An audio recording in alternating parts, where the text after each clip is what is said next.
अस्सलाम वालेकुम दोस्तों, कैसे हैं हम सभी लोग। मेरा नाम है फैज़ान तनवीर। आज की इस वीडियो के अंदर हम स्टार्ट करने वाले हैं 10th क्लास के फिजिक्स का चैप्टर नंबर 5। इससे पहले चैप्टर नंबर 1, 2, 3 एंड 4 की जो वन शॉट वीडियोस हैं वो आपको चैनल पर मिल जाएंगी। उसकी हमने एक अलग से प्लेलिस्ट बना दी है ताकि आप लोगों ने जब भी उसको देखना हो आप उसको देख सको। और इसके साथ साथ ये जो हमारे पास वन शॉट है, इसके सारे जो नोट्स हैं वो आपको इस वीडियो के डिस्क्रिप्शन के अंदर मिल जाएंगे, तो आप पहले से ही उसको देख सकते हो। और अगर आप लोग उससे रेफर करना चाहो तो आप वहां से भी जो अपनी रिवीजन कर सकते हो, क्योंकि नोट्स हमने इस तरह के बनाए हैं कि आप उसको साथ साथ उसी से तैयारी भी कर सकते हो, प्लस उससे बोर्ड एग्जाम्स के करीब जाके रिवीजन भी कर सकते हो।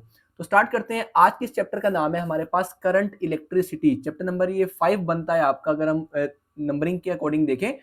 सो इस चैप्टर के अंदर हम लोग बेसिकली पढ़ेंगे कि हमारे पास इलेक्ट्रिसिटी क्या होती है। जो हमारे घरों में ये जो बिजली आ रही होती है, जब बल्ब की एक रोशनी आप देख रहे हो, आप जब आपके घर फैन चलता है, एसी चलता है, तो ये सारी चीजें जो है वो किस चीज से चलती हैं? वो चलती हैं इलेक्ट्रिसिटी से।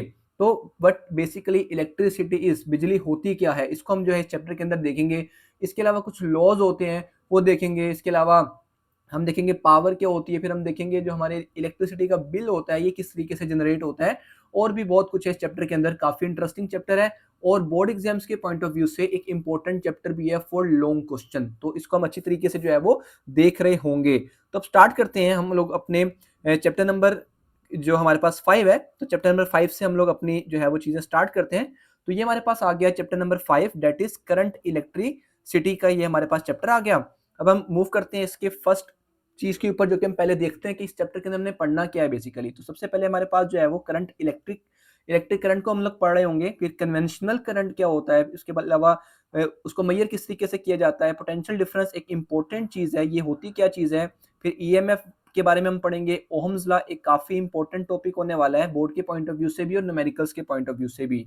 फिर कुछ फैक्टर्स होते हैं रेजिस्टेंस के अकॉर्डिंग। इंसुलेटर कंडक्टर क्या चीजें होती हैं, आपने सुना होगा कि किसी भी लोहे के तार को अगर हम किसी स्विच में डालते हैं तो आपको करंट पड़ता है, एक झटका सा लगता है, जबकि अगर हम लकड़ी के साथ करेंगे तो कुछ भी नहीं होता। तो ये क्या होते हैं, इस चीज को हम इस चैप्टर के अंदर देखेंगे।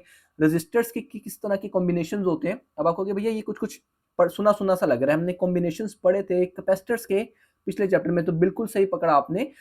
हमने चैप्टर नंबर 4 के अंदर कॉम्बिनेशंस पढ़े थे, series combination of capacitors, parallel combination of capacitors. तो सेम यहाँ पर हमारे पास रेजिस्टर्स के लिए भी जो है वो होते हैं। इसके अलावा इलेक्ट्रिकल जॉउल और जॉउल्स लॉ क्या होता है ये हम देखेंगे।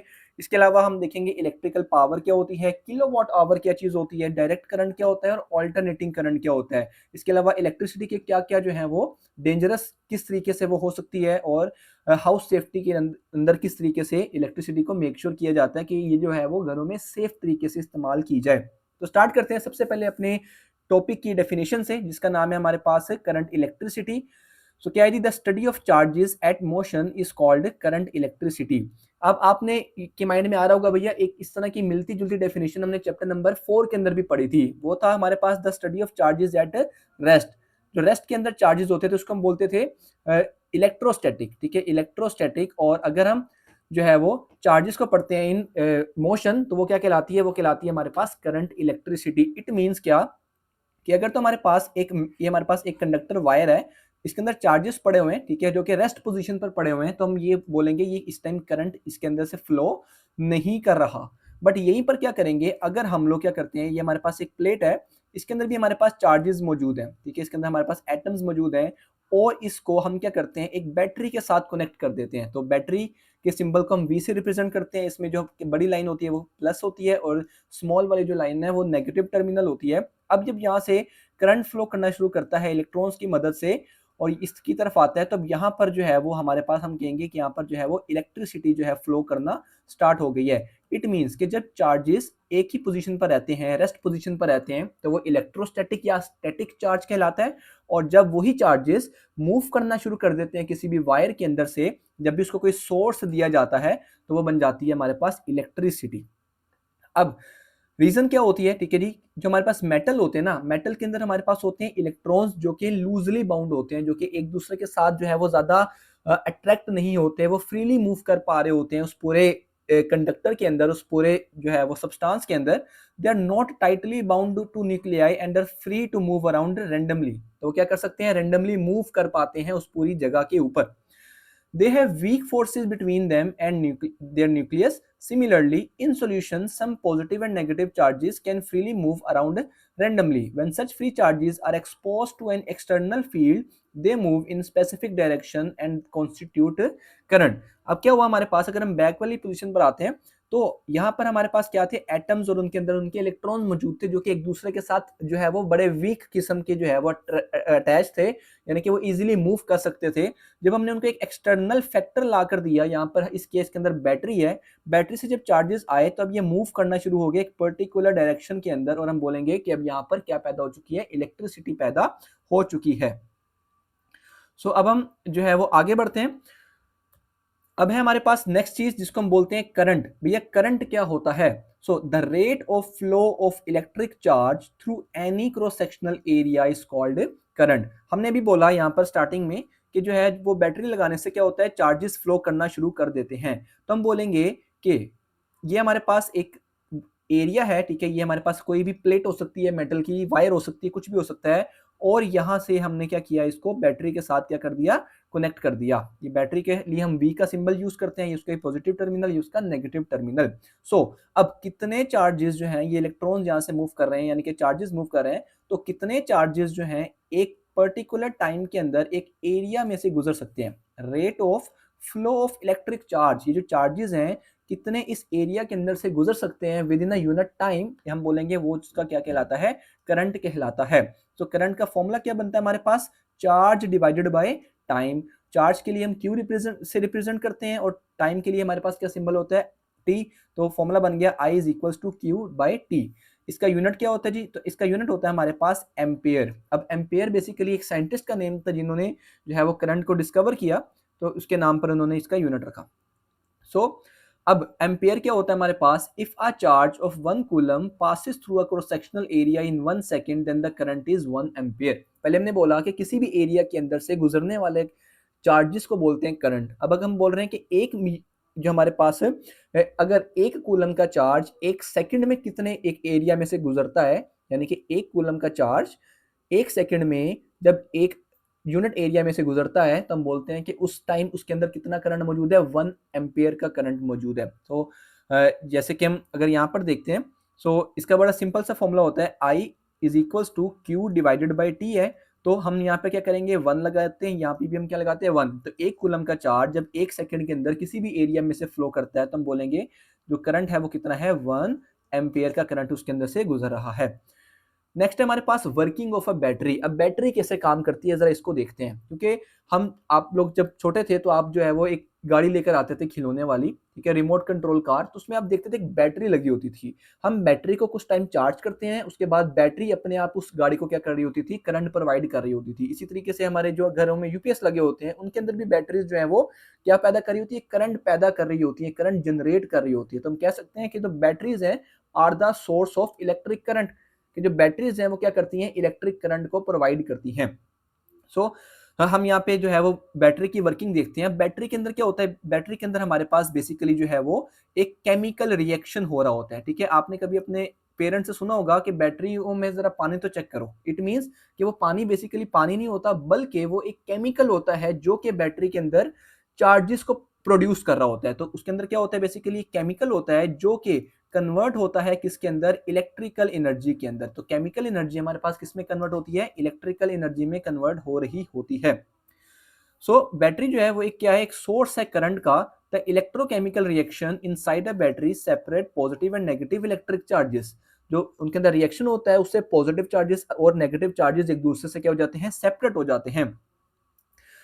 इसकी वजह से क्या होता है, इनकी वजह से एक पोटेंशियल डिफरेंस पैदा हो जाता है between the terminals of the battery. अभी पोटेंशियल डिफरेंस होता क्या है इसको हम कुछ देर तक समझते हैं, बस अभी आप ये माइंड में रखो कि उनके दरमियान में गैप पैदा हो जाता है। So when we connect a conducting wire across the terminals of the battery, the charges move from one terminal to another due to potential difference। तो कह रहे हैं कि उस बैटरी के को अगर हम वायर से कनेक्ट करके किसी भी बल्ब से किसी भी डिवाइस से कनेक्ट कर देते हैं, तब क्या होता है, पोटेंशियल डिफरेंस की वजह से चार्जेस मूव करना शुरू कर देते हैं एक टर्मिनल से दूसरे टर्मिनल की तरफ।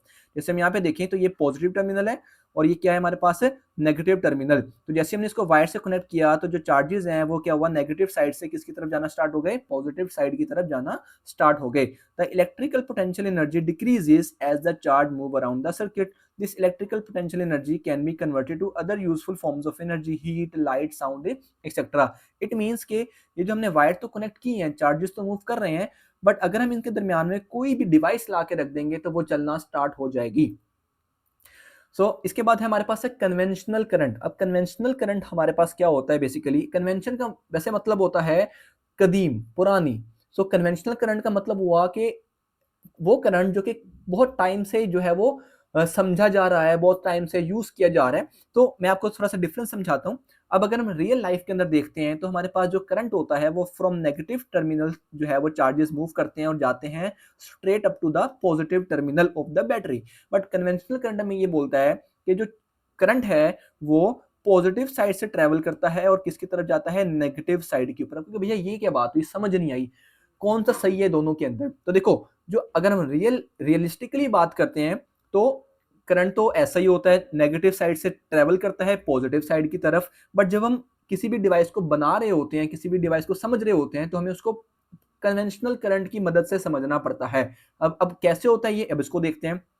The current flowing from positive to negative terminal of the battery due to flow of positive charges is called conventional current। अब लोगों ने, साइंटिस्ट ने क्या देखा कि स्टार्टिंग के अंदर होता था कन्वेंशनल करंट के बारे को देखा जाता था कि उनको ऐसा लगता था कि जो चार्जेस हैं वो पॉजिटिव टर्मिनल से नेगेटिव टर्मिनल की तरफ मूव करते हैं। फिर लोगों ने देखा अगर पॉजिटिव टर्मिनल से जा सकते हैं तो नेगेटिव से भी तो जा सकते हैं। तो फिर वहां पर इलेक्ट्रॉनिक करंट और कन्वेंशनल करंट के जो दरमियान जो है वो फासले बढ़ना स्टार्ट हो गए। दोनों ही अपने जगह पर बहुत इंपॉर्टेंट है, क्योंकि एक रियलिस्टिकली यूज होता है और एक प्रैक्टिकली यूज होता है। ठीक है, यहाँ पे हम देख रहे हैं कि जो इलेक्ट्रॉन्स हैं वो क्या हो रहे हैं, इलेक्ट्रॉन्स हमें पता है वो किस साइड से मूव करते हैं, नेगेटिव साइड से मूव करते हैं और टुवर्ड्स पॉजिटिव साइड मूव कर रहे होते हैं। ठीक है, नेगेटिव टर्मिनल से मूव करते हैं पॉजिटिव टर्मिनल की तरफ। बट यहाँ पे होता क्या है कि जो एक्चुअल करंट इस कंडक्टर में से गुजरा होता है वो किसकी तरफ मूव करता है, वो मूव करता है हमारे पास किस साइड पे मूव करेगा, from positive to negative side. अब अगर हम इसकी डिटेल में जाते हैं तो इसकी डिटेल आपको अगर समझनी है तो I will definitely tell you. अब जब इलेक्ट्रॉन्स यहां से मूव करके इसके अंदर जा रहे होते हैं ना, तब यहाँ पे मौजूद होते हैं इनके एटम्स, उस कंडक्टर के एटम। अगर ये कोई वायर है तो वायर, मेटल की प्लेट है तो उसकी प्लेट।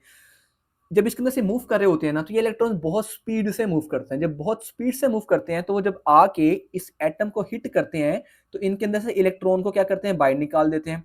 जब इन इलेक्ट्रॉन्स को बाहर निकालेंगे तो इनके ऊपर कौन सा चार्ज आ जाता है, पॉजिटिव चार्ज आ जाता है। ठीक है, या ये तो सब मानते हैं, केमिस्ट्री सबने पढ़ी है।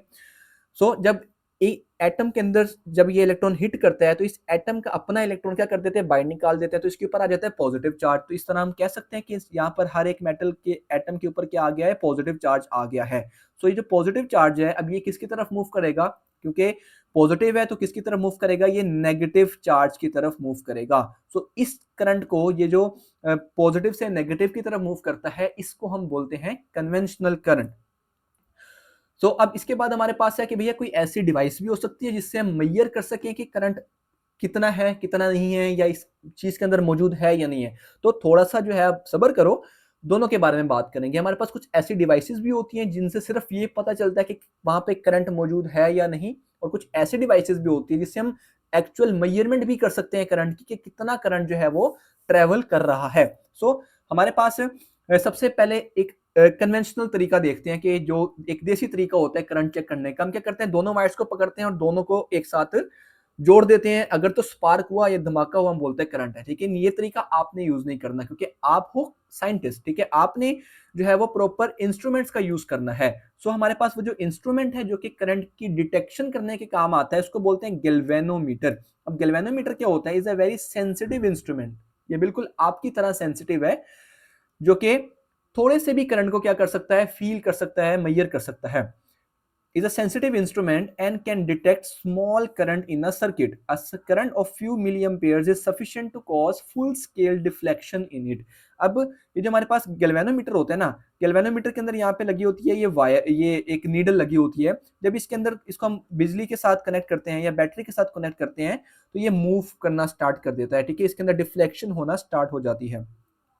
An ideal galvanometer should have very small resistance to pass maximum current in the circuit. तो ये आपको एक एमसीक्यूज के पॉइंट ऑफ व्यू से इंपॉर्टेंट है कि जो गैल्वेनोमीटर होता है उसके अंदर रेजिस्टेंस को कम रखा जाता है ताकि ज्यादा करंट पास हो सके।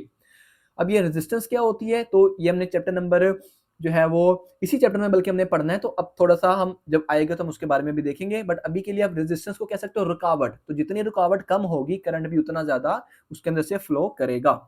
अब नेक्स्ट जो इंस्ट्रूमेंट है उसको बोलते हैं एम मीटर। अब एम मीटर क्या करता है जी, ammeter is a device used to measure the amount of current in a circuit. Galvanometer से हमें पता चला था कि उस सर्किट के अंदर करंट है या नहीं। एम मीटर से हमें ये पता चलेगा कि कितना करंट उसके अंदर उस सर्किट में उस टाइम पर मौजूद है। सो कनेक्शन किस तरह होता है जी, ये भी आपने याद रखना है कि जो हमारे पास एम मीटर होता है ना, उसको जब हमने अपने सर्किट के साथ कनेक्ट करना है तो वो हमेशा एक सीरीज सर्किट में कनेक्ट होगा। ठीक है जी, किस में होगा, सीरीज सर्किट में कनेक्ट होगा, always in series like a galvanometer. और गैल्वेनोमीटर भी जब सर्किट में कनेक्ट किया जाता है तो वो सीरीज सर्किट के अंदर कनेक्ट किया जाता है। ठीक है जी। अब है पोटेंशियल डिफरेंस क्या होता है। अब ये एक सवाल आया था ना, पीछे टॉपिक आया था कि बैटरी के टर्मिनल्स के दरमियान में पोटेंशियल डिफरेंस आ जाता है जिसकी वजह से जो है वो करंट एक जगह से दूसरी जगह ट्रेवल करता है। सो इसको हम समझने के लिए कुछ ऐसी बात करते हैं कि अगर जो है हमारे पास ये दोनों पॉइंट्स बिल्कुल स्ट्रेट होंगे और यहाँ पे पानी रख दिया जाएगा तो क्या पानी मूव करेगा?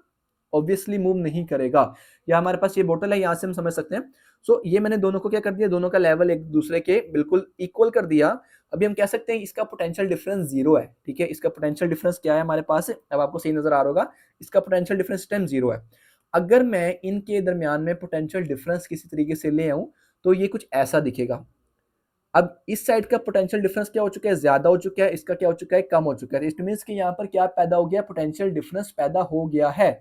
अब जो पानी है वो क्या करेगा, फ्रॉम टॉप टू बॉटम क्या करेगा, मूव करेगा। या इसको हम ऐसे कह सकते हैं कि हाई पोटेंशियल से लो पोटेंशियल की तरफ क्या होगा, मूव करेगा। इसी तरह हम डैम्स को देखते हैं तो डैम क्या होता है, एक जगह ऊंची बनाई जाती है और दूसरी जगह काफी नीचे बनाई जाती है। ठीक है, और वो क्यों बनाई जाती है, सिर्फ इसी वजह से, अगर ये एक डैम है तो वो पानी ऊपर से क्या होता है, नीचे की तरफ ट्रेवल करता है। तो हमेशा कोई भी चीज जो है वो हाई पोटेंशियल से मूव करती है टूवर्ड्स लो पोटेंशियल।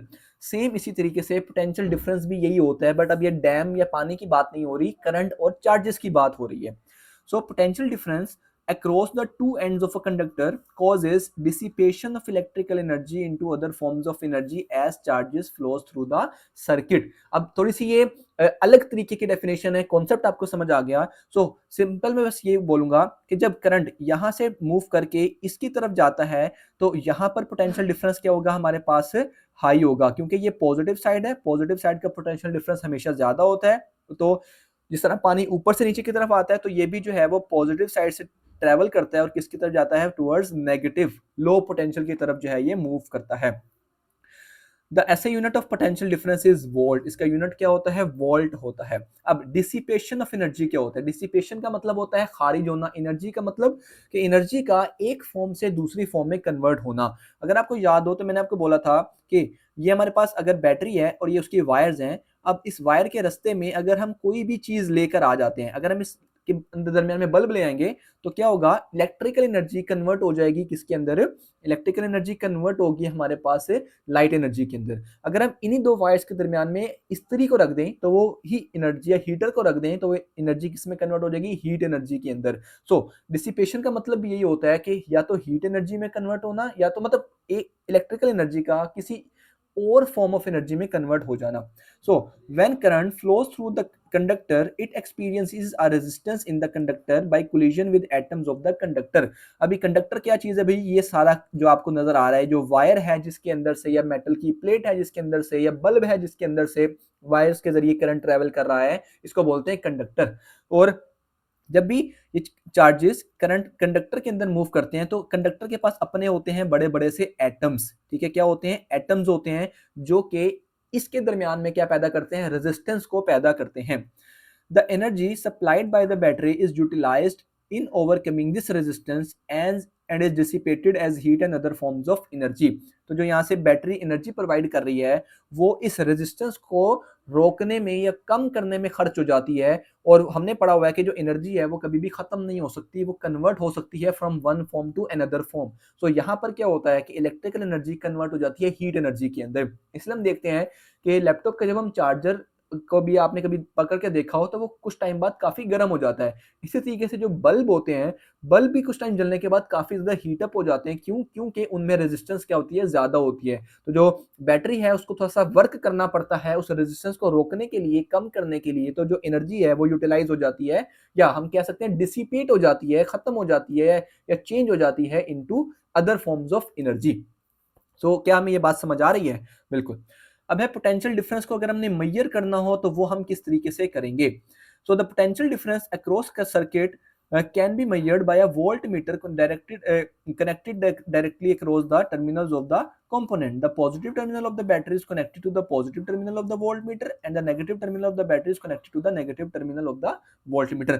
अब ये हमारे पास एक सर्किट हमें नजर आ रहा है, इस सर्किट में लगा हुआ है ये बल्ब। अगर हम चाहते हैं कि बल्ब में देख पाए कि यहाँ पर पोटेंशियल डिफरेंस कितना है तो हम क्या करेंगे, हम पॉजिटिव टर्मिनल को पॉजिटिव और नेगेटिव टर्मिनल को नेगेटिव टर्मिनल के साथ क्या करेंगे, कनेक्ट करेंगे। हमें वोल्ट मीटर पर शो हो जाएगा कि इसकी रेजिस्टेंस कितनी है। तो हमें यहाँ से पता चल गया कि वोल्ट मीटर क्या होता है। वोल्ट मीटर वो डिवाइस होती है जो कि पोटेंशियल डिफरेंस को मेजर करने के लिए आती है। तो आगे हमारे पास डेफिनेशन भी आ गई, the device used to measure potential difference across a circuit is called voltmeter. किसी भी सर्किट के अंदर पोटेंशियल डिफरेंस को मालूम करने वाली जो डिवाइस होती है उसको बोलते हैं वोल्ट मीटर। अब इसकी कुछ कैरेक्टरिस्टिक्स होती हैं, वो क्या होती है? An ideal volt meter should have very large value of resistance.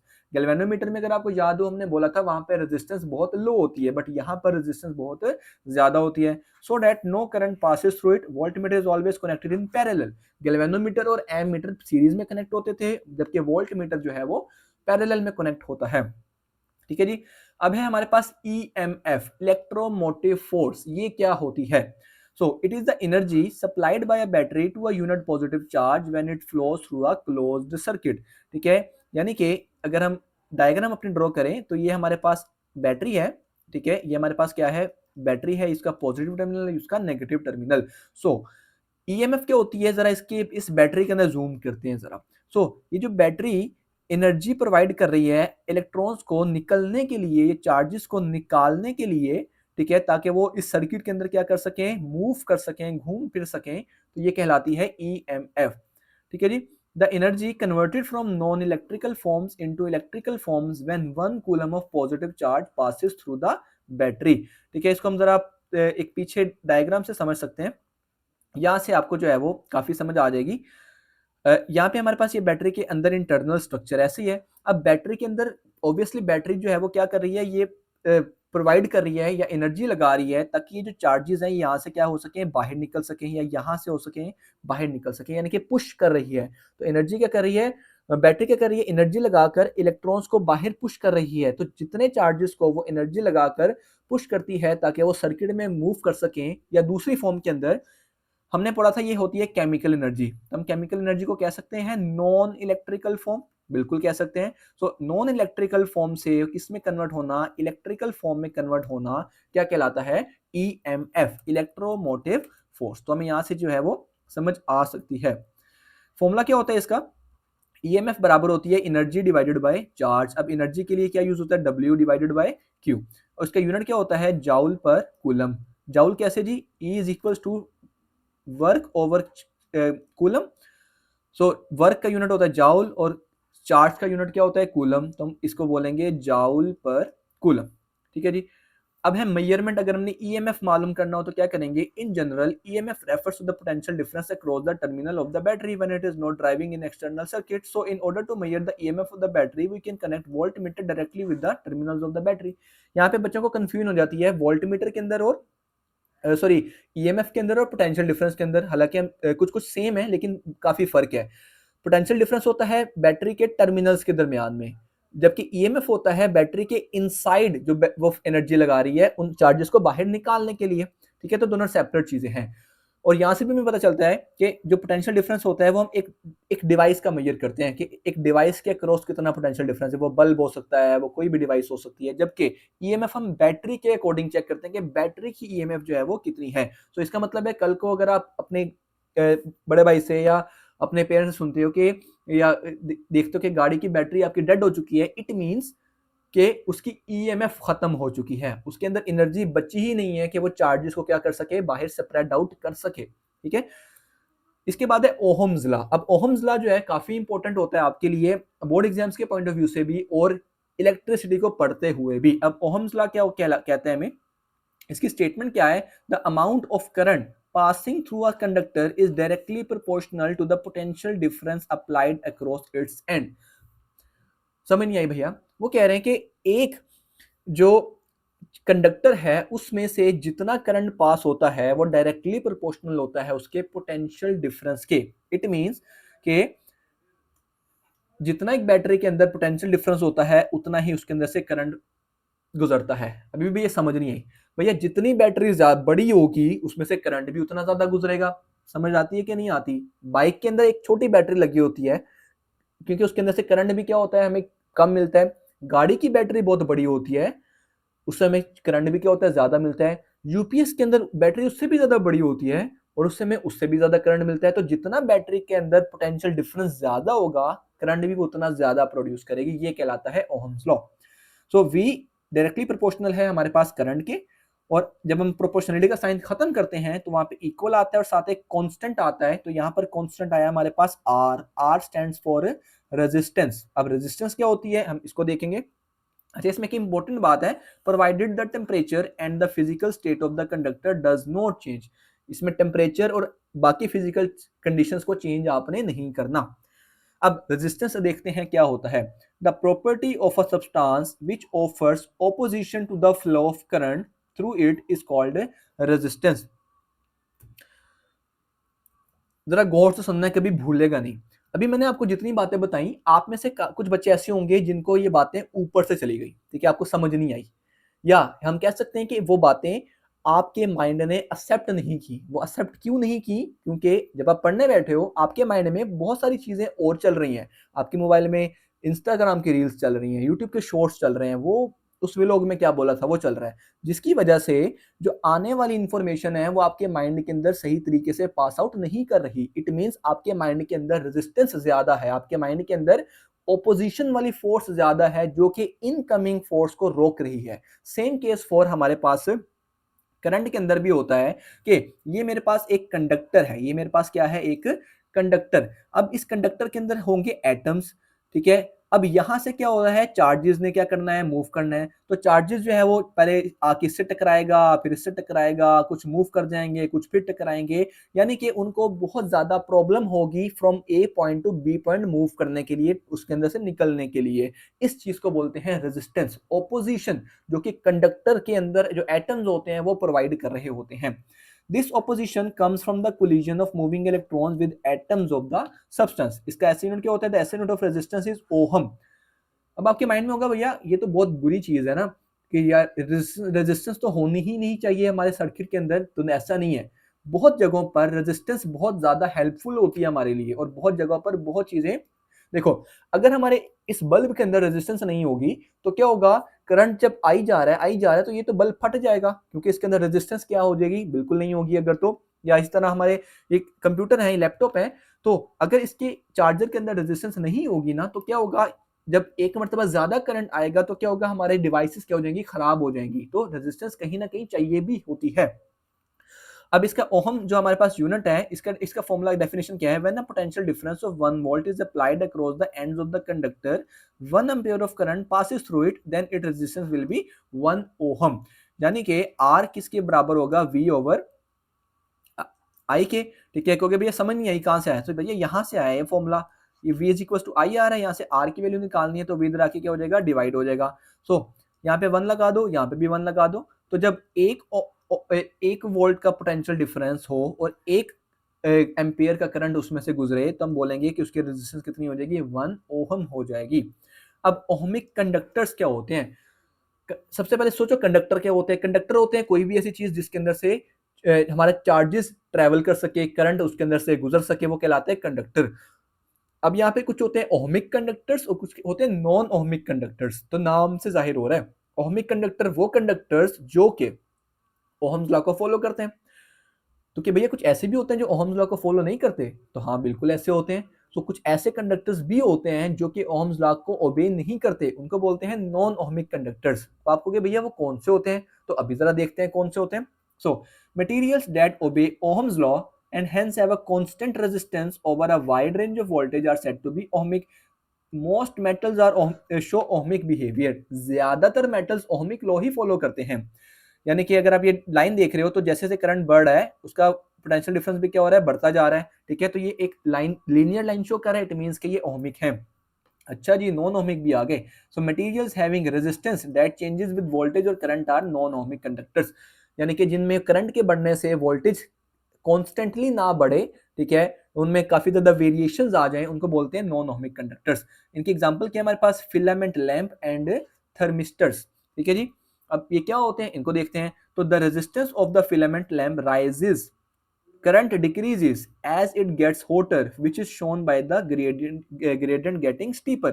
यहाँ पे आप देख रहे हो, यहाँ पर जो है वो करंट बढ़ने से वोल्टेज बहुत ज्यादा क्या हो गया, बढ़ना स्टार्ट हो गया। यानी कि इसको ऐसे जाना चाहिए था बट ये इस तरह मूव कर गया, यानी कि इसके अंदर लीनियरिटी नहीं है। थर्मिस्टर क्या होता है? A thermistor a heat sensitive resistor behaves as in opposite way, its resistance decrease, current increase as its get hotter. This is because on heating more free electrons become available for the conduction of current। इसके अंदर आप देखो कि current के बढ़ने से voltage क्या हो गया है, करंट बढ़ रहा है, वोल्टेज हमारा नहीं बढ़ रहा। यानी कि इसकी रेजिस्टेंस क्या हो चुकी है, रेजिस्टेंस की कम हो गई है, करंट इसके अंदर क्या हो चुका है, ज्यादा हो चुका है।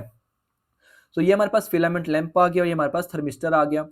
अब है फैक्टर्स इफेक्टिंग द रेजिस्टेंस। अब कुछ ऐसे फैक्टर्स होते हैं जो कि रेजिस्टेंस को अफेक्ट करते हैं, किनके बढ़ने से कम होने से रेजिस्टेंस पे फर्क पड़ता है। ये आपके एक ना लॉन्ग क्वेश्चन की तरह है, तो इसलिए मैंने इसको अटेम्प्ट भी लॉन्ग क्वेश्चन की तरह ही करवाया आपको। सबसे पहले हम इंट्रोडक्शन देंगे। The resistance of a wire depend both on cross sectional area and the length of wire and on the nature of material. तीन चीजों पे डिपेंड करती है रेजिस्टेंस, नेचर ऑफ वायर के ऊपर, उसके अलावा उसके एरिया के ऊपर, और तीसरा उस मटेरियल के नेचर के ऊपर। कैरेक्टरिस्टिक देखते हैं। Thick wires have less resistance than thin wires. अगर एक मोटी वायर होगी तो उसके अंदर, जिस तरह एक पानी का पाइप है, काफी मोटा सा है, ठीक है, काफी मोटा सा है पानी का पाइप, और एक तरफ है काफी बारीक सा पानी का पाइप, तो किस में से पानी ज्यादा तेजी से फ्लो करेगा? ऑब्वियसली मोटे वाले पाइप में से, और बारीक वाले में से क्या होगा, कम। तो करंट भी सेम ऐसे ही कहलाता है। ये पानी को करंट समझो और ये जो पाइप है इसको कंडक्टर समझो। जिस कंडक्टर का साइज या एरिया ज्यादा होगा उसमें से करंट ज्यादा फ्लो करेगा, इट मींस रेजिस्टेंस क्या हो जाएगी, वहां पे कम हो जाएगी। और छोटे पाइप के अंदर से पानी या करंट कम ट्रेवल करेगा, उसका मतलब है रेजिस्टेंस क्या होगी, ज्यादा होगी। Longer wires have more resistance than a shorter wire. अगर काफी लंबा पाइप होगा, अगर दोनों का साइज सेम है बट एक काफी लंबा पाइप है, तो उसमें से करंट गुजरने में क्या लगेगा, टाइम लगेगा। अगर एक छोटी वायर है, ये छोटा पाइप है, उसमें से पानी या करंट गुजरने में टाइम भी कम लगेगा। थर्ड है copper wire has less resistance than steel wire of the same size. अब अगर हमने लेंथ भी सेम रखी है, एरिया भी सेम रखा है, बट नेचर चेंज कर दी, एक तरफ कॉपर की वायर है, एक तरफ स्टील की वायर है, तो दोनों में से रेजिस्टेंस कम किसकी होगी? ऑब्वियसली कॉपर की होगी, क्योंकि copper is a good conductor than steel. तो यहाँ पे कंफ्यूजन अपनी दूर कर लेना। रेजिस्टेंस कम होने का मतलब है करंट ज्यादा फ्लो करेगा, तो कॉपर में करंट ज्यादा तेजी से फ्लो करेगा, क्यों? उसकी रेजिस्टेंस क्या है, कम है। जबकि स्टील की रेजिस्टेंस ज्यादा है एज कंपेयर टू कॉपर, तो जिसकी वजह से उसके अंदर से करंट भी कम फ्लो करेगा। Electrical resistance also depend on the temperature. ये टेम्परेचर पर भी डिपेंड करती है। तो पहला फैक्टर लेंथ, दूसरा फैक्टर है एरिया। अब length of the resistance is directly proportional to the length of wire. जितना उसकी लेंथ ज्यादा होगी, रेजिस्टेंस उतनी भी ज्यादा होगी। इट मींस ये आपका ना इंपॉर्टेंट कॉन्सेप्चुअल क्वेश्चन के तौर पे भी पूछा सकता है कि अगर हम लेंथ को डबल कर दें तो रेजिस्टेंस पे क्या असर पड़ेगा? तो रेजिस्टेंस भी क्या हो जाएगी, डबल हो जाएगी। और अगर लेंथ हाफ करेंगे तो रेजिस्टेंस भी क्या हो जाएगी, हाफ हो जाएगी, क्योंकि दोनों में डायरेक्टली रिलेशन है। नेक्स्ट है एरिया। जितना एरिया ज्यादा होगा, रेजिस्टेंस उतनी कम होगी। तो ये इनके दरमियान कौन सा रिलेशन होगा, इनवर्सली प्रोपोर्शनैलिटी का। और इसके कॉन्सेप्चुअल क्वेश्चन क्या बन सकता है, अगर हम जो है वो जो हमारे पास छोटी वायर होती है, ठीक है, थिक वायर है, मोटी वायर होती है, तो उसके अंदर रेजिस्टेंस क्या होगी, कम होगी। और अगर बारीक वायर है तो उसके रेजिस्टेंस क्या हो जाएगी, ज्यादा हो जाएगी।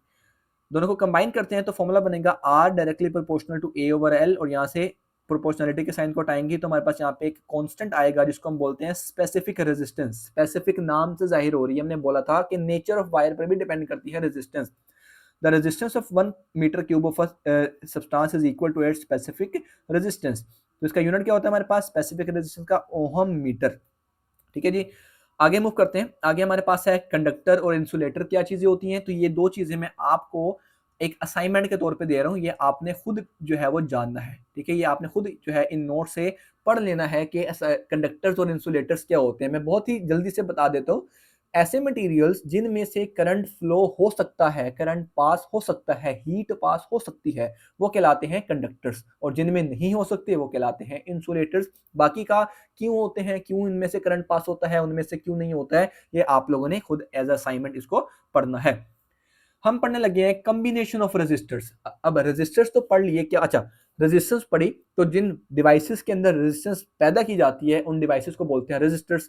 अब ये दोनों ही आपके important long question plus numerical के अंदर आपसे पूछे जा सकते हैं। सो आपने दोनों को देखना है। सो रेजिस्टेंस, इसमें हमारे पास तीन रेजिस्टेंस है, R2 R1 R2 R3, दोनों एक ही वायर के साथ क्या है, कनेक्टेड है। या मैं ये कह सकता हूँ एक का राइट दूसरे के लेफ्ट के साथ और दूसरे का राइट तीसरे के लेफ्ट के साथ जो है वो कनेक्टेड है। ये हमारे पास होते हैं सीरीज कॉम्बिनेशन ऑफ रेजिस्टर्स। और अगर तीनों का लेफ्ट जो है वो बैटरी के पॉजिटिव टर्मिनल के साथ और तीनों का राइट बैटरी के नेगेटिव टर्मिनल के साथ कनेक्टेड हो तो वो कहलाते हैं parallel combination of resistors. So series के बारे में बात करते हैं। In series combination resistors are connected end to end and electric current has a single path through the circuit. सारे एंड टू एंड कनेक्टेड हैं एक दूसरे के साथ और एक ही रास्ता करंट को मिल रहा है ट्रैवल करने के लिए। ठीक है, तो ये होता है सीरीज कॉम्बिनेशन ऑफ रेजिस्टर्स। सो इसके अंदर कुछ कैरेक्टरिस्टिक्स देखते हैं। सबसे पहले वोल्टेज।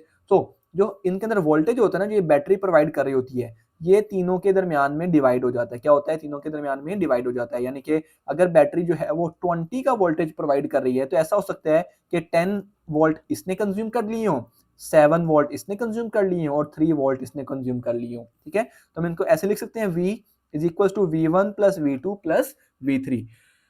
और अब करंट देखते हैं। तो जो करंट होता है, क्योंकि एक ही रास्ता है करंट के लिए, तो करंट पूरी वायर में क्या रहेगा, सेम रहेगा। तो I1 बराबर होगा I2 के, बराबर होगा I3 के। अगर मैथमेटिकली देखें तो हमने फॉर्मूला पढ़ा है ओहम्स लॉ का, V is equal to IR।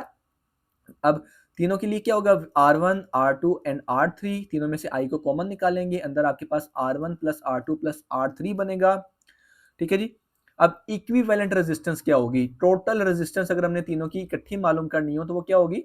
So V is equal to I R equivalent के इक्वल हम इसको रख सकते हैं।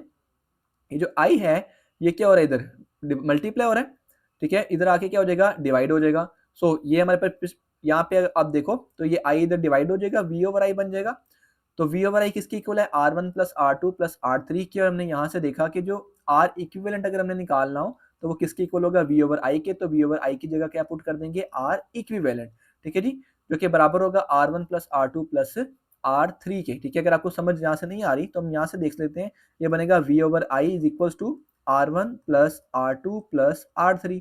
सो V ओवर I किसकी इक्वल होता है, R इक्विवेलेंट के होता है। कैसे होता है, यहाँ पे जरा देखो फॉर्मूला होता है IR, यहाँ से R निकालना तो क्या बनेगा, V over I। It mean जहाँ V ओवर I है वहाँ क्या पुट कर सकते हैं, R पुट कर सकते हैं। तो ये किसकी इक्वल हो जाएगा, R1 plus R2 plus R3 के। सो फॉर n रेजिस्टेंस, ठीक है, n नंबर मतलब या तो 3 रेजिस्टेंस है, अगर 100 रेजिस्टेंस हो, 1000 रेजिस्टेंस हो तो उसके लिए क्या होगा, उसके लिए simple R1 plus R2 plus R3 up to Rn तक जाएगा। Now we will move on over parallel combination of resistors. So in parallel combination, one end of each resistor is connected with the positive terminal of the battery while the other end of each resistor is connected to the negative terminal of the battery. It means के तीनों resistance का जो एक and है वो battery के तीनों के इकट्ठे पॉजिटिव टर्मिनल के साथ कनेक्टेड है और तीनों का जो नेगेटिव एंड है वो सबका मिलकर नेगेटिव के साथ कनेक्टेड है। ये होता है पैरेलल कॉम्बिनेशन। अब इसकी कैरेक्टरिस्टिक्स क्या होती हैं, वोल्टेज को देखते हैं। जो वोल्टेज होता है वो इनमें क्या रहता है, सेम रहता है। ठीक है, वोल्टेज तीनों का देखो बराबर बराबर मिल रहा है। ठीक है, तो वोल्टेज यहाँ पे सेम रहेगा। अब करंट देखो तो करंट में क्या हो रहा है, बेसिकली जब करंट यहाँ से मूव कर रहा है ना तो करंट को 3 रास्ते मिल रहे हैं मूव करने के। तो क्या होगा, ये बिल्कुल ऐसा है कि अगर 3 लोग जो है वो एक जगह से इकट्ठे जा रहे हैं तो अब उनको 3 अलग अलग रास्ते नजर आ गए हैं। तो एक दोस्त एक रास्ते गुजर जाएगा, एक दूसरे एक तीसरे। ठीक है, तो यहाँ पे करंट क्या हो जाएगा, डिवाइड हो जाएगा। तो करंट हम लिख सकते हैं I1 plus I2 plus I3। सो इनको अगर हमने मैथमेटिकली लिखना हो तो हमारे पास ओहम्स लॉ क्या होता था, V is equal to I are.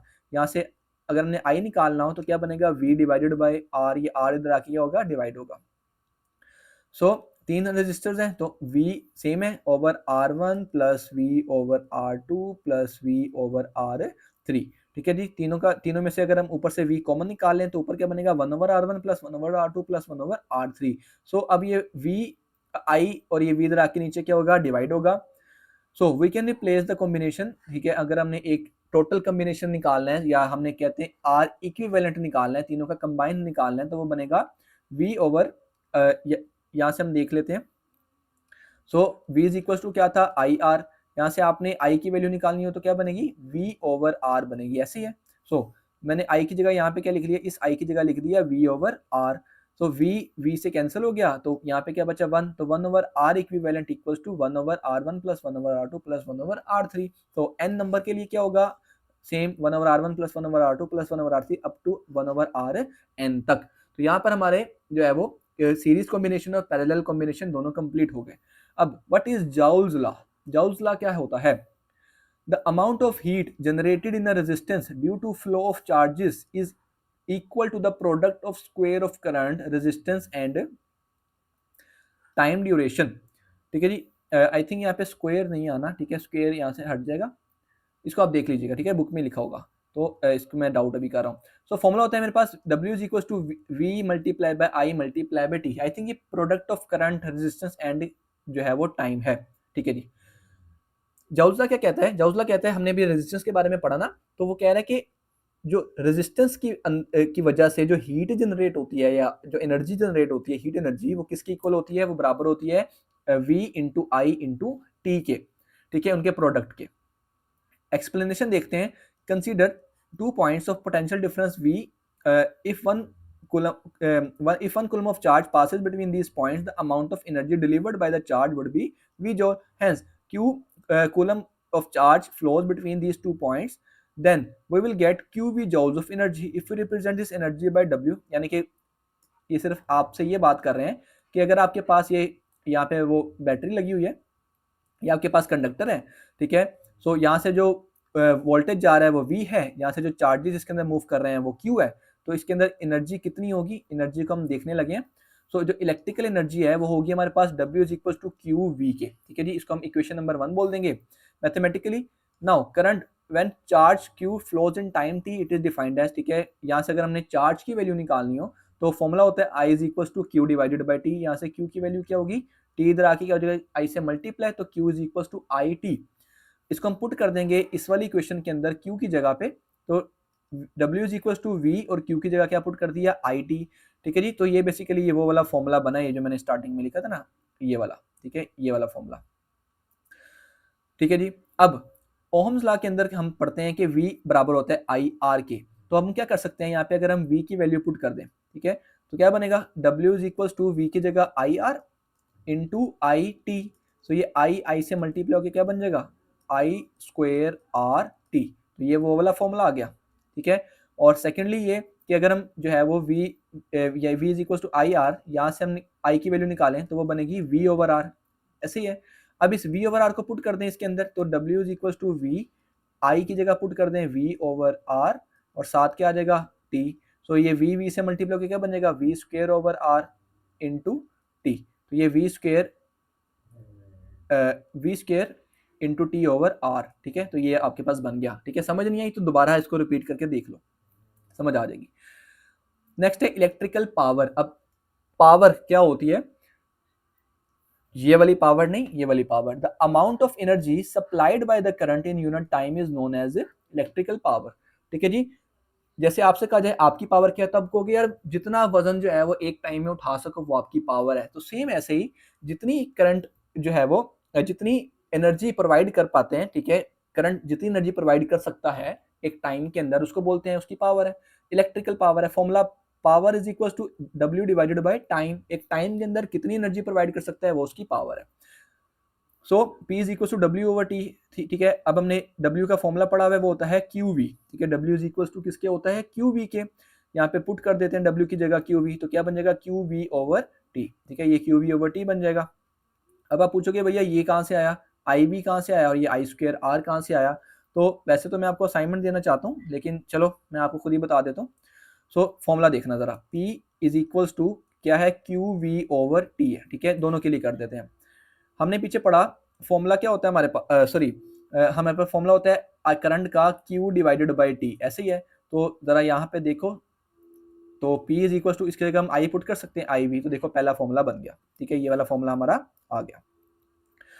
अब आप कहोगे भैया ये कैसे आया, तो अभी हमने पीछे एक और फॉर्मूला पढ़ा, V is equal to I R, put कर दो जरा, तो P is equal to I, V की जगह क्या पुट कर दोगे, आई आर, तो आई से मल्टीप्लाई करके क्या बन जाएगा, आई स्क्वायर आर, ठीक है। तो देख रहे हो इसके इस चैप्टर के अंदर हमारे पास कितने ज्यादा फॉर्मूलाज हैं। इसके बाद ऐसे यूनिट क्या है, ऐसे unit of power is what, ठीक है, जिसकी पावर ज्यादा हो वो क्या करता है, वो वॉट लगा देता है, ठीक है। तो सेम वहां से आप याद रख सकते हो कि इसका यूनिट क्या है, वॉट है। अब आपको कि भैया इतने ज्यादा फॉर्मूलाज तो अभी आने वाले हैं, और फॉर्मूलाज आएंगे तो मैं एक साथ इनका सोल्यूशन आपको बताऊंगा। सो किलो वॉट आवर क्या होता है, किलो वॉट, वॉट से पावर नजर आ रही है, किलो मतलब काफी ज्यादा होगी, और आवर मतलब घंटा, तो ये क्या होती है, तो the amount of energy delivered by a power of 1 kilowatt in 1 hour is called kilowatt hour। 1 kilowatt की पावर अगर 1 घंटे तक आपको दी जाए या 1 घंटे तक हो, तो हम बोलेंगे कि ये क्या है, किलोवाट आवर है। फॉर्मूला क्या है इसका, the amount of energy in kilowatt hour is equal to watt multiply by time of use in hours. ये आपने बहुत ध्यान से रखना है कि यहाँ पे घंटे की बात हो रही है, डिवाइडेड बाय 1000।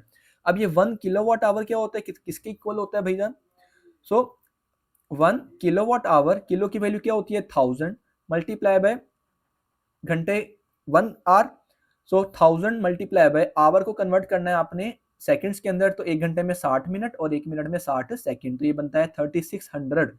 इनको मल्टीप्लाई करते हैं तो ये वैल्यू आती है, इसको अगर हमने प्रीफिक्स के अंदर लिखना है तो बनेगा 3.6 मेगा जॉल। अब आपको ये भी नहीं पता चल रहा होगा ये कैसे बना, तो मैं आपको बता देता हूँ। तो पॉइंट यहाँ पे है, पॉइंट को उठा के हम फर्स्ट नॉन जीरो डिजिट के पीछे लेके जाएंगे, तो ये बनेगा 3.6 मल्टीप्लाई बाय 5, पॉइंट एक आगे लेके गए हैं तो +1 इक्वल्स टू 3.6 मल्टीप्लाई बाय 10 की पावर क्या बन जाएगी 6, और 10 की पावर 6 इक्वल होती है मेगा के, ठीक है। तो ये इस तरह आपका बन गया। अब है बड़ा इंपॉर्टेंट टॉपिक है कैलकुलेशन ऑफ इलेक्ट्रिसिटी बिल। अब आप देख रहे हो कि मैं बार बार ना टाइम को देख रहा हूँ, ठीक है, क्योंकि हम करंट की बात कर रहे हैं, बिजली की बात कर रहे हैं, ठीक है, और हम देख रहे हैं कि बिल कैसे निकालना है। सो लाइट जाने वाली है, ठीक है, तो जल्द से जल्द हमें इसको कवर अप करना है, तो इसलिए मैं बार बार टाइम देख रहा था। सो कॉस्ट ऑफ इलेक्ट्रिसिटी बराबर होती है number of units consumed multiply by cost of 1 unit. आपने कितने यूनिट्स कंज्यूम किए घर के अंदर, और आपने 1 यूनिट की प्राइस क्या है। इट मीन्स अगर आपको पता चल जाए कि आपके घर में 1 महीने के अंदर कितने यूनिट्स जले हैं या कितने कंज्यूम हुए हैं, और आपको 1 यूनिट की प्राइस पता चल जाए, जो कि पाकिस्तानी ऑलमोस्ट अगर ओरिजिनल प्राइस की बात करें तो वो 45 है, बाकी उसके अंदर टैक्सेस वगैरह ऐड होकर वो ज्यादा हो जाती है। तो नंबर ऑफ यूनिट्स कंज्यूम करने के लिए आपको क्या पता होना चाहिए, किलोवाट आवर, ठीक है। तो किलोवाट आवर आपको पता चल जाए, वो जो कि वॉट मल्टीप्लाई बाय टाइम होता है डिवाइडेड बाय 1000 होता है, इसको मल्टीप्लाई कर देंगे कॉस्ट ऑफ 1 यूनिट से, तो आपका इलेक्ट्रिसिटी का बिल जो है यहाँ पे आ जाएगा। सॉरी,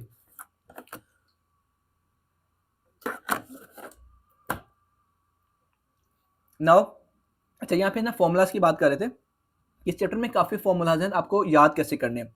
तो आप ऐसे करो, आप जब भी चैप्टर निकालो ना, तो आप उससे पहले एक बना लो फॉर्मूला शीट, ठीक है, यहाँ पे क्या बना लो, फॉर्मूला शीट नीट सी करके, ठीक है। इस चैप्टर के सारे फॉर्मूलाज, बल्कि इवन के आप हर चैप्टर के ऐसे कर सकते हो, सारे फॉर्मूलाज यहाँ पे नोट डाउन करते जाओ, ठीक है। और आपका क्वेश्चन होगा भैया पता कैसे चलेगा कहाँ पर कौन सा फॉर्मूला लगना है, क्योंकि एक ही टॉपिक में मल्टीपल फॉर्मूलाज हैं। तो आपने यहाँ देखना होता है गिवन डाटा, जब आप न्यूमेरिकल सॉल्व कर रहे होते हैं ना, तो आप देखते हो गिवन डाटा, डाटा में क्या क्या गिवन है उसके अकॉर्डिंग फॉर्मूला चूज करते हो। लेट्स से अब ये पावर के ये वाला भी फॉर्मूला है, ये वाला भी फॉर्मूला, ये वाला भी फॉर्मूला, ये वाला भी फॉर्मूला, 4 फॉर्मूलाज हैं पावर के, आपको कौन सा इस्तेमाल करना है। आप देखोगे अपने गिवन डाटा से कि अगर तो गिवन डाटा में पावर के बारे में बात हो रही है और वहाँ पे करंट भी दिया गया है और आर भी दिया गया है, इट मीन्स के ये वाला फॉर्मूला यूज होगा। अगर करंट और वोल्टेज दिया गया हो तो ये वाली बात हो रही होगी कि पावर के अंदर अगर हम बात कर रहे हैं। अगर तो एनर्जी और टाइम दिया हुआ है तो ये वाला। तो ये गिवन डाटा से आपको पता चलेगा। तो पहले आप उसकी एक फॉर्मूला शीट अलग से बना लो, वहां से आप जल्दी जल्दी उसको रिवाइज भी कर सकते हो। इसके बाद है डीसी। ओ यहाँ पे थोड़ी सी जो है हमारी मिस्टेक हो गई है, यहाँ पे ए नहीं आना बल्कि डी आना है। सो डायरेक्ट करंट क्या होता है। अब आप कहोगे भैया इतनी गलतियां क्यों करते हो, देखो यार अकेला काम करता हूँ इसलिए गलती हो जाती है, ठीक है, तो इग्नोर किया करो। मैं आपको बता देता होता ना कि यार यहाँ पे गलती है, लेकिन जब ये अपलोड करूंगा ना तो उससे पहले ठीक कर दूंगा। So a current that does not change direction after equal interval of time is called direct current. ठीक है, ऐसा करंट जो कि अपने डायरेक्शन को चेंज नहीं करता वो कहलाता है डायरेक्ट करंट। ठीक है, तो यहाँ पे हम देख रहे हैं ये जीरो है।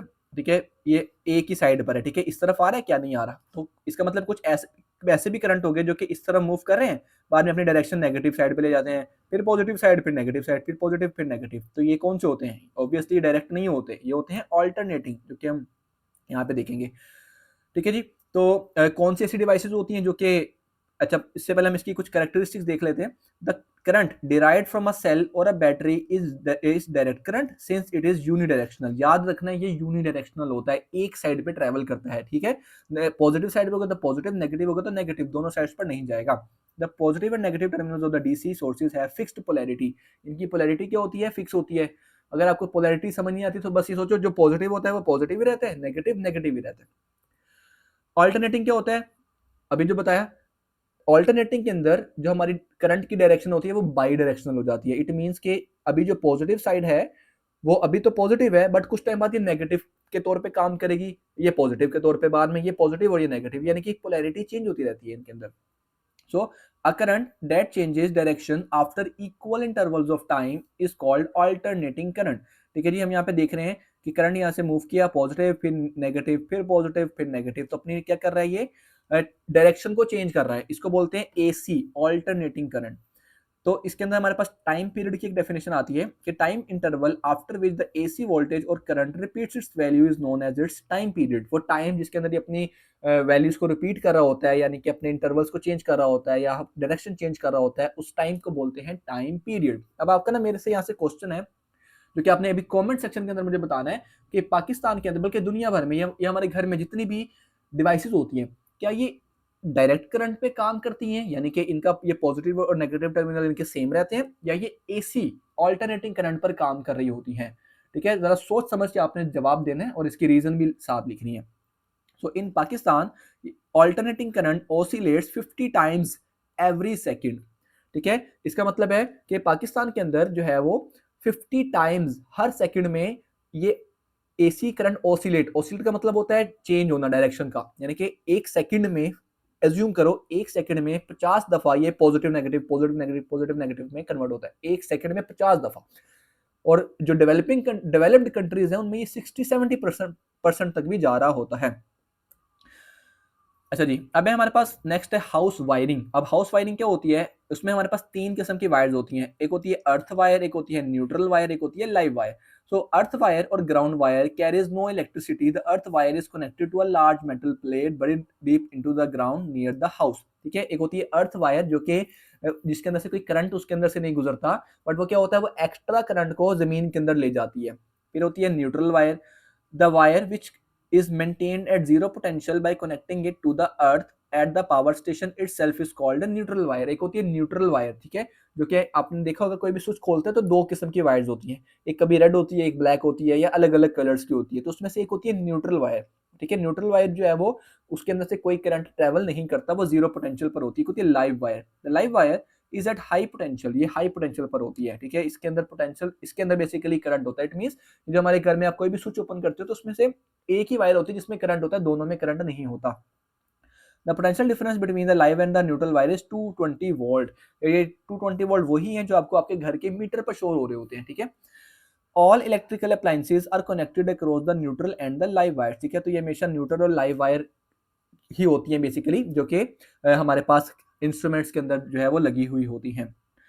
अब ये कुछ हमारे पास जो है वो ऐसे मैंने एमसीक्यूज के लिए ऐड कर दिया, आप इसको एक बार पढ़ लीजिएगा कि अब करंट देखो कितना थोड़ा सा है, 0.0001 कैन बी फेल्ट, वो महसूस किया जा सकता है। अगर वो इतना है तो वो पेनफुल होगा, अगर वो 0.10 है तो वो मसल कॉन्ट्रैक्शंस का बाइस बन सकता है, आपकी मसल्स जो है वो अकड़ जाएंगी, जम जाएंगी।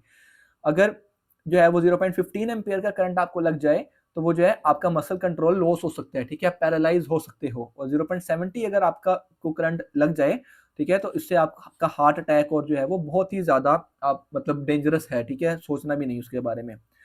इसके बाद है हैजर्ड्स ऑफ इलेक्ट्रिसिटी। इलेक्ट्रिसिटी के हैजर्ड्स क्या हैं जी? सबसे पहले है इंसुलेशन डैमेज। हमने देखा हुआ है जहाँ पे कभी कभी करंट ज्यादा हो जाता है तो वहां पे वो तार पिघल जाती है, उसके ऊपर जो इंसुलेशन की होती है वो क्या होती है, पिघल जाती है।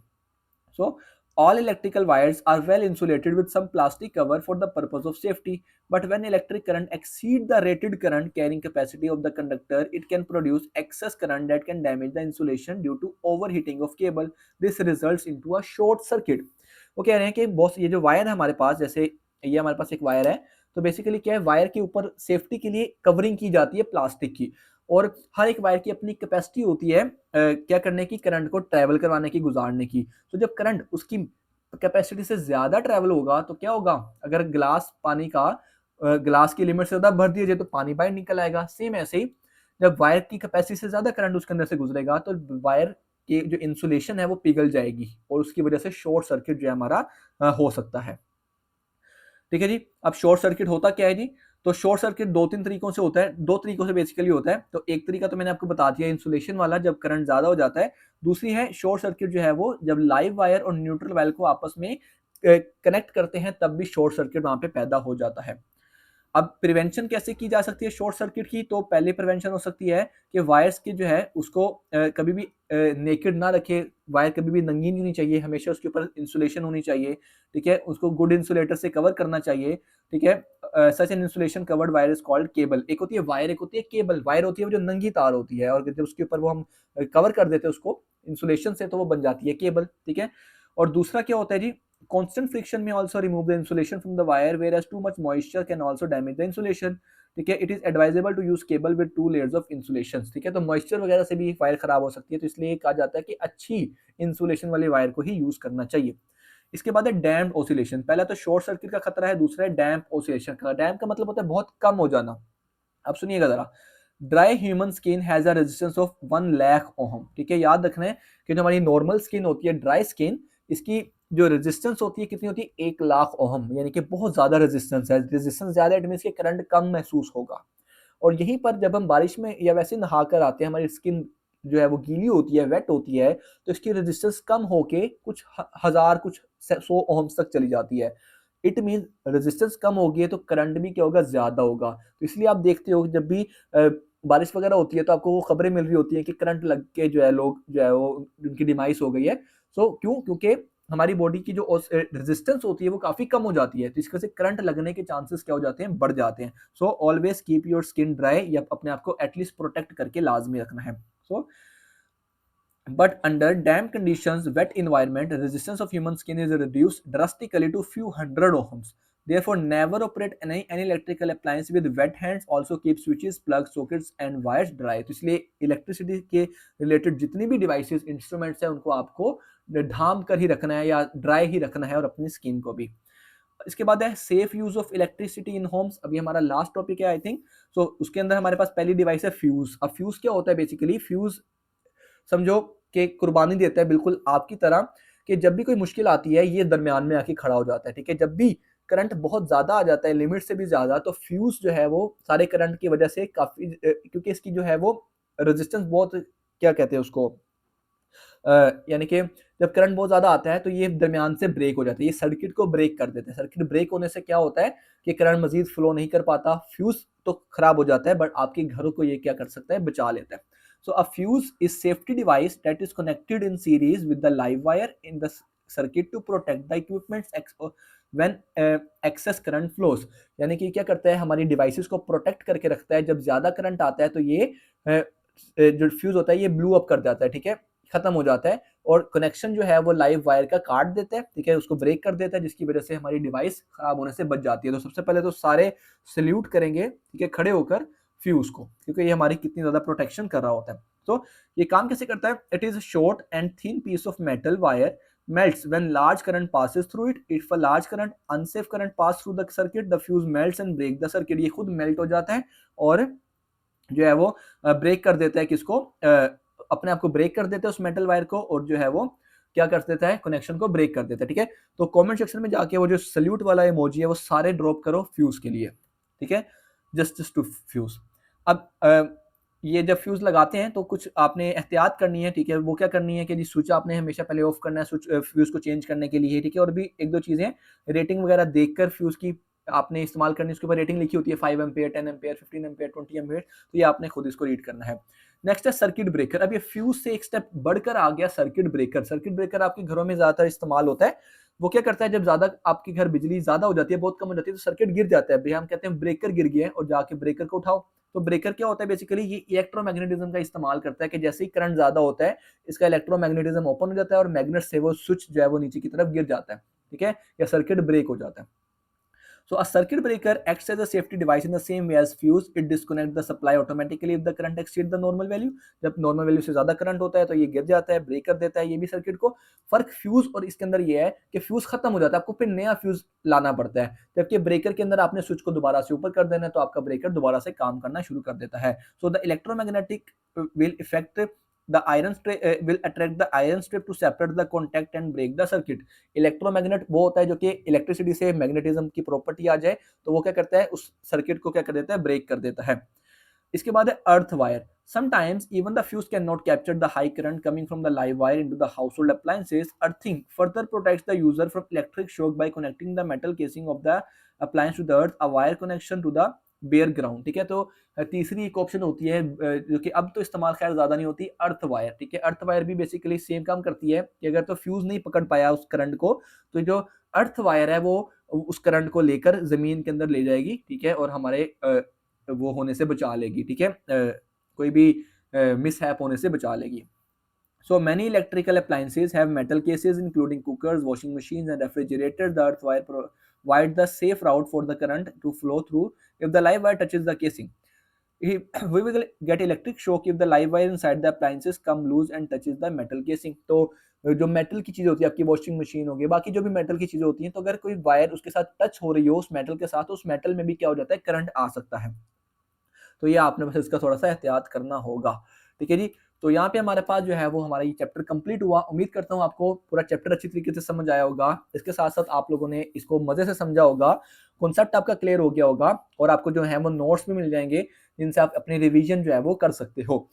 अगर आपको वीडियो पसंद आई है, लेक्चर अच्छा लगा है, तो लाजमी से कमेंट सेक्शन में बताइएगा मुझे कि यार आपको कैसा लगा। और बाकी अब आइंदा आने वाले लेक्चर्स की भी जो स्पीड है वो हम थोड़ी सी तेज रखेंगे। सो मिलते हैं नेक्स्ट वीडियो के अंदर। अपना बहुत सारा ख्याल रखें। टेक केयर, सी या, अल्लाह हाफिज़।